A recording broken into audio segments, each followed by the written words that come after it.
துணியில தான் நம்ம போயிட்டு இருக்கோம். யார் ஒரு சின்ன குழந்தைக்கு கூட தெரியும் அவர் பிஜேபி திமுக பேரெல்லாம் எப்பயோ சொல்லிட்டார் என்பதற்காக. இந்த நிகழ்வை பொறுத்த வரைக்கும் அவர் எதையெல்லாம் சுட்டி காமிச்சு பேசினாரோ அதெல்லாம் தலைப்பு செய்தி, அவர் தொட்டதெல்லாம் தலைப்பு செய்தி, பேசுனதெல்லாம் பெரும் சரியா மாறியது.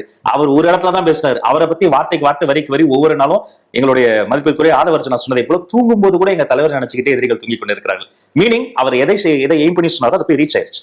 இல்ல இந்த கூட்டத்திலும் பேசுறப்ப இப்ப ஒரு உதாரணமா எடுத்துப்போமே, மும்மொழி கொள்கையை அவங்க கொண்டு வராங்க, திணிக்கிறாங்க, நமக்கான நிதியை அவங்க கொடுக்க கிடையாது. அதுல என்ன சொல்றாரு, அவங்க கொடுக்க வேண்டியது கடமை, பெற வேண்டியது உரிமை. போல்டா இவங்க கொடுக்கல, அது தப்பு அப்படின்னு ஏன் பேசல திரு விஜய்?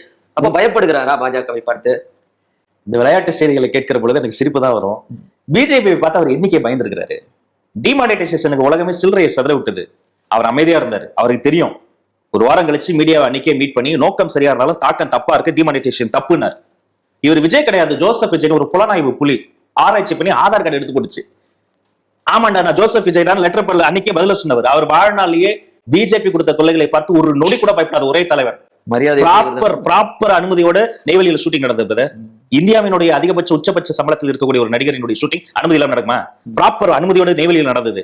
ஷூட்டிங் நிறுத்தணும்னு 10 கோமாளிகள் போய் சத்தம் போட்டாங்க. பிஜேபியில இருந்து ஷூட்டிங் நிறுத்தணும்னு 10 பேர் வந்தா தளபதிக்கு ஆதரவா எத்தனை பேர் வருவாங்க?